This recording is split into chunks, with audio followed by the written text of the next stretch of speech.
Hey, everybody, and welcome to the weekly coaching recap. I think I've been gone a couple of weeks. I was out of town and just got a little bit overwhelmed, but I am back. My name is Allegra Stein, and I run a coaching community called Misfit to Maverick. And every week, every Tuesday actually, is an open coaching and mentorship call where you can get one-on-one support in a small group setting. And during those calls, I invite the coaches in the room to share their insights on little digital Post-it notes on our Jamboard. Side note, Jamboard is part of the Google Suite. It's an awesome online whiteboard tool. I encourage you to check it out.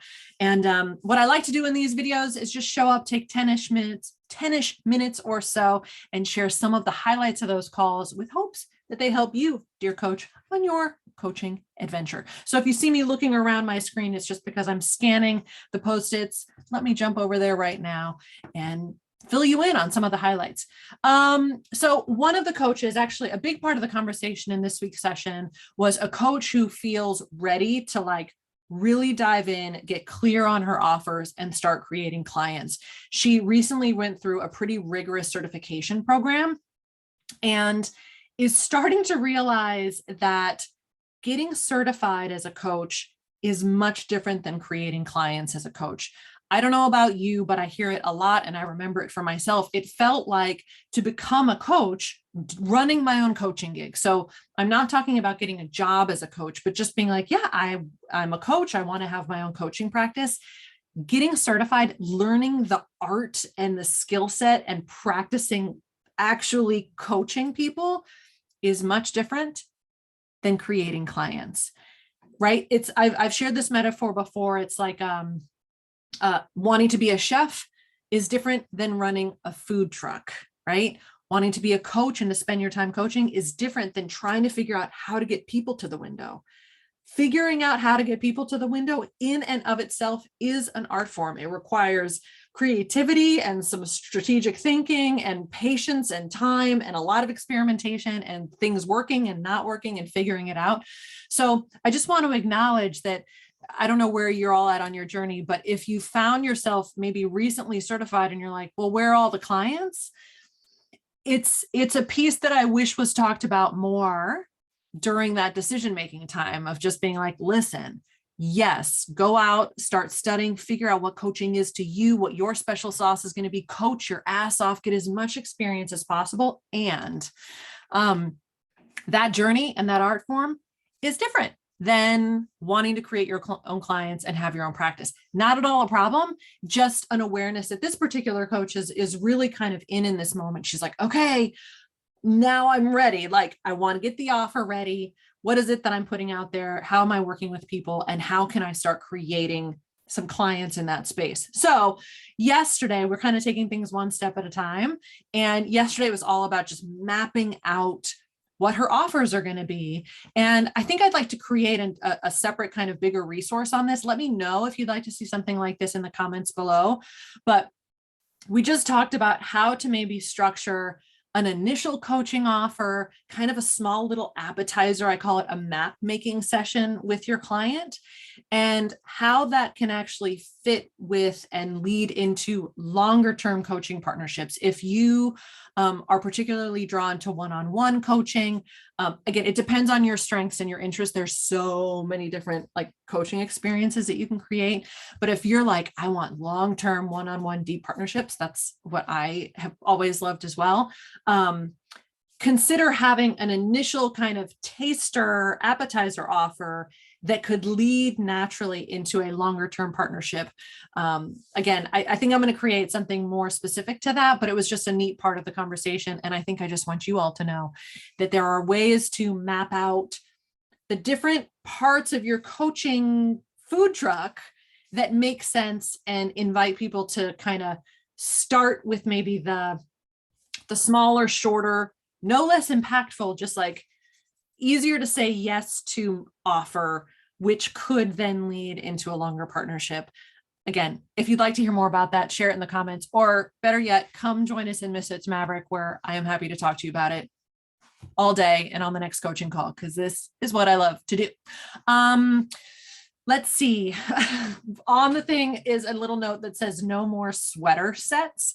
So I will share this in the comments. I actually posted put a post up on Instagram about this. So if you follow me on Instagram, you can check it out there. But essentially, depending on where you've been in the coaching world, sometimes it can be presented as or look like that to be successful, you have to present yourself in a certain way. And like wearing a sweater set was a metaphor for that. Now, if you love sweater sets, not at all a problem. Like, great, wear the sweater set. I am more of a hoodie person. As you can see, I'm wearing my college hoodie from forever ago, but it's my favorite thing. And for a long time, I thought that to present as like an effective, successful coach, I probably should wear different stuff or get more dressed up. But as I would put on kind of my daily uniform of hoodies and jeans, I finally was like, why don't I just wear what I normally wear? Like, this is me. And so I really just like giving coaches permission to wear whatever you want. You don't have to wear a sweater set to be a successful coach, unless of course sweater sets are your jam, then rock it. And that's awesome. Oh gosh, this is a great Post-it. One of the coaches wrote, put yourself out there and pretend you know what you're doing until you know what you're doing. I just think that is a wonderful lesson. If you're like, I don't know, just whatever step is in front of you that feels edgy or like you don't know what you're doing, I guarantee very few people actually know. In fact, I suspect most people out there have no idea what they're doing. They're just doing it. And it's this like, it's a paradox, because you learn what you're doing by not knowing and doing it anyway.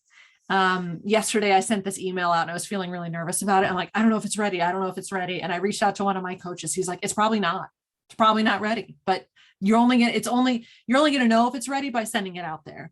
And it's so true. Like, I sent it out and I'm getting a little feedback and I'm tweaking it and I'm making it better.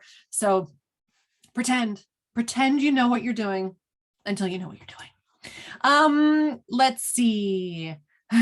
Oh, this one was really good. Someone wrote, be cool.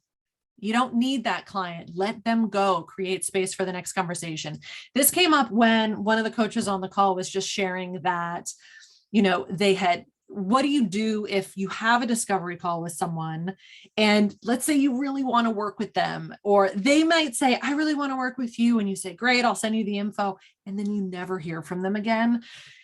I know that feeling so well. I have been through that many, many times myself, where you're like, what happened? Like, it felt so real and I was so excited about it. And one of the things that helps me in those moments, and particularly if you're in the early years of coaching, those moments can feel very, very important, right? Because it's like, it's just easy to believe that if we don't get that client, then we're never going to work with anybody again.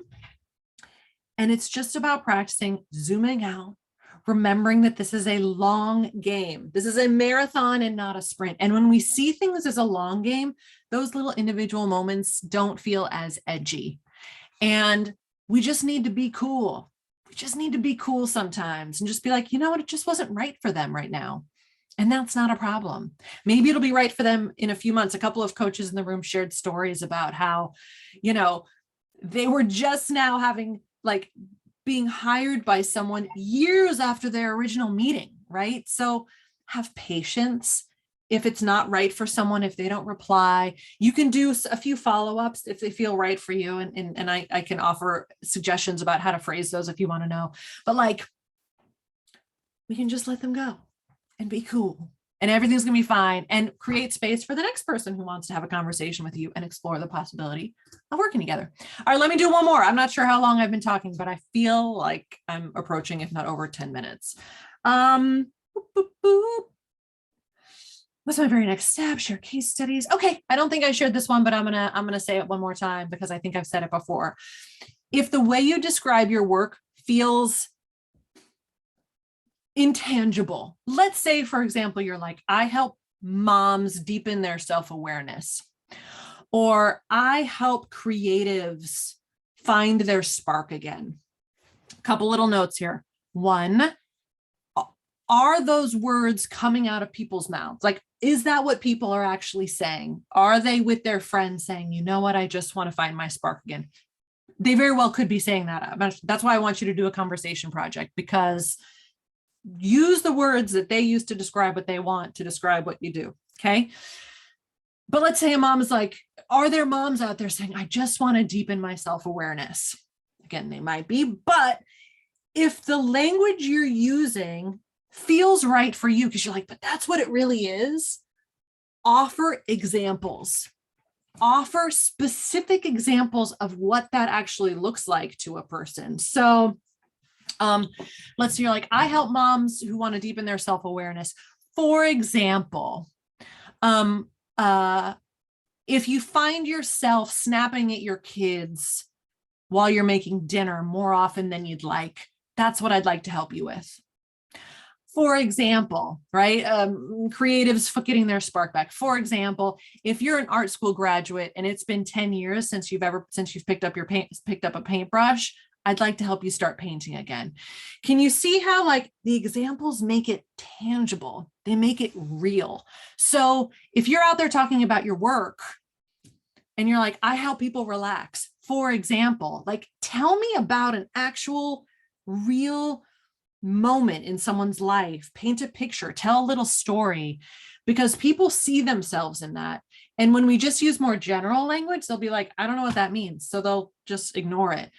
But when you make it concrete, people go, oh my gosh, I get that. I want that. All right. So use examples as much as possible. I think it'll just help with understanding what it is that you do.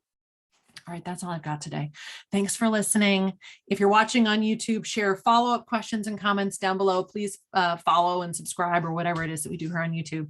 If you're in Misfit to Maverick and you have questions that have surfaced, post them below. Come to the next open coaching call on Tuesday and we will dive into your projects. And thanks so much for watching. Be well.